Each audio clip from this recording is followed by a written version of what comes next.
streets. We're going to create youth offender military academies. It doesn't matter whether or not they were deprived as a youth. They are beyond the pale, many of those people. Hello everyone, this is my presentation on the effectiveness of tough-on-crime approaches, and I've chosen this topic because I like to be tough on myself, it seems. Before we start, let us briefly look at what getting tough on crime is often defined as, a brief backstory, and how I will be addressing this in my presentation. During the 1980s, the political landscape increasingly allowed the rhetoric of getting tough on crime to flourish in response to the perceived increase in violent crimes. Policymakers decided the best course was to establish stricter penalties for offenders. They often involved mandatory penalties, determined sentencing, guideline-based sentences, the implication of the free strike policy, and juvenile boot camps, to name a few. After implementing these policies, the prison population skyrocketed, and none is more evident than in the United States, which, despite only having 5% of the world's population, contains over 25% of the world's prison population. Among the scientific literature, it is now widely accepted that this approach has failed to address the following problems: to decrease the level of reoffending proportionately, and deterrence for future offenders. Despite a majority view, debate continues in the public domain on the effectiveness of this approach. Policymakers continue to show a reluctance to reform or a mission to re-establish.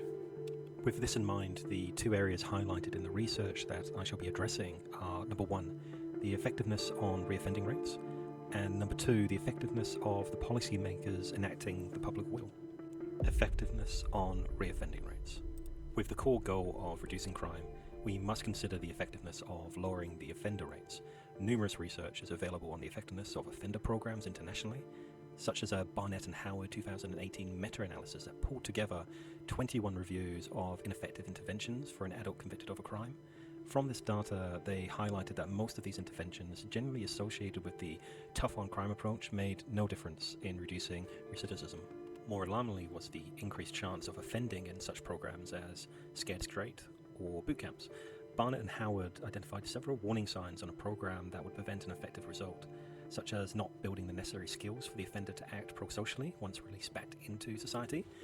By not removing this criminal identity and building a pro-social identity, the offender was likely to fall back into old habits despite his or her motivational capacity. Andrews and Bonta in 2010 indicated that these poorly implemented programs often lacked the central 8 factors that research has demonstrated a link to reoffending. Another outcome from a meta-analysis by McKenzie and Farrington 2015 revealed that programs whose primary goal was to reduce reoffending were ineffective when implementing what we would consider tough approaches, such as surveillance, control, deterrence, or discipline. Moreover, with no rehabilitation programs incorporated, they stated that these methods would increase the chances of reoffending, which is quite alarming. But what about the policymakers? Are our leaders basing policies on effective solutions backed by the latest data? It is generally accepted that policies proposed and implemented by most of the world's governments should reflect the public's will and their interest in mind. It appeared to have done this initially based on historical data from Cullen, Clark and Watkinson in 1985, which appeared around the time these policies gained traction. In this study, the sample population of Texas, just a sample population, supported a tough-on-crime approach.